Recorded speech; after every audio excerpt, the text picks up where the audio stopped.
पहले क्या होता था कि शॉप्सी के ऊपर 3 डेज की रिटर्न पॉलिसी थी और कुछ कैटेगरीज के ऊपर 3 डेज की रिप्लेसमेंट भी था और कुछ कैटेगरीज के ऊपर नो रिप्लेसमेंट भी था। मगर अब शॉप्सी ने क्या कर दिया है, 20 नवंबर से लाइव हो चुका है शॉप्सी के ऊपर। जैसे मैं आपको अपडेट दिखा देता हूँ, एक मेल शॉप्सी का आया था जहां पर उन्होंने बोला कि जो रिटर्न पॉलिसी है वो 20 नवंबर से आपकी अपडेट कर दी गई है। अब इस अपडेशन में क्या हुआ है, यहाँ पर क्या कर रखा है इन्होंने, हमें एक अटैचमेंट दे रखा है मेल पर। ठीक है, यही अटैचमेंट मैंने यहाँ साइट पे ओपन कर रखा है। तो यहाँ पर क्या है, आपको वर्टिकल के नेम कि अभी करंट पे मतलब 20 नवंबर से पहले क्या सिनेरियो था, अब क्या रिटर्न पॉलिसी है, वो आपको अपडेटेड यहाँ पर कर दी गई है। तो जैसे आप देख पा रहे हैं, 3 डे रिप्लेसमेंट पॉलिसी को इन्होंने अब 7 डे रिटर्न पॉलिसी बना दिया है।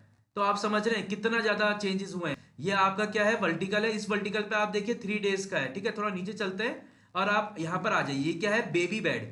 ठीक है, अगर किसी भी सेलर ने बेबी बेड पर लिस्टिंग कर रखा है जो इसको सेल कर रहा है, वहां पर आप देखिए कि 3 डेज की रिप्लेसमेंट था, वहां पर 10 डे रिटर्न बना दिया है।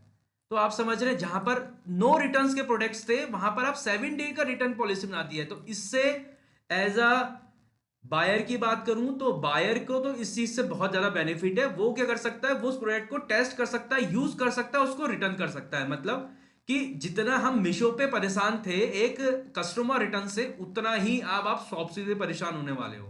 ठीक है, जिस हिसाब से मैंने इसको एनालाइज करा उस हिसाब से मैं आपको बता रहा हूं, 3 डे रिटर्न पॉलिसी पे आप 10 डेज की रिटर्न पॉलिसी है। जो आपका पैसा, जो आपका बैंक सेटलमेंट आना है वो तो आपके टीयर वाइज आएगा, मगर जब पैसा कटेगा तो आप देखिए कि कस्टमर के पास 10 डेज है कि उस प्रोडक्ट को रिटर्न करने की। अब अगर मैं सेलर पे क्या इंपैक्ट पड़ने वाला है इसकी बात करूं तो उसको पहले ये देखना चाहिए कि आप जो कस्टमर रिटर्न की विंडो थी वो इंक्रीज हो चुकी है। ठीक है, अब अगर आपकी इमेजेस और आपका डिस्क्रिप्शन और आपका प्रोडक्ट नेम अगर वीक है तो वहां पर आपके कस्टमर रिटर्न आने के चांसेस इंक्रीज हो जाएंगे। तो कोशिश क्या करना है, अब इसका सॉल्यूशन क्या है, अभी सबसे ज्यादा इंपॉर्टेंट यह है कि आपको अपनी लिस्टिंग को स्ट्रॉन्ग करना पड़ेगा। ठीक है, अपनी लिस्टिंग पर काम करिए, अपने इमेजेस पर काम करिए, अपने डिस्क्रिप्शन पर काम करिए। बिल्कुल क्लैरिटी होनी चाहिए, जो चीज आप बेच रहे हो वो चीज इमेज पे भी दिखना चाहिए और आपके डिस्क्रिप्शन पे भी क्लियरली मेंशन होना चाहिए, ताकि 7 डेज की रिटर्न पॉलिसी जो इन्होंने अब लागू कर दी है या 10 डेज की रिटर्न पॉलिसी जो लागू कर दी है मैक्सिमम प्रोडक्ट्स के ऊपर, उस पे आपके प्रोडक्ट पर या आपकी सेल के ऊपर कोई इंपैक्ट ना पड़े।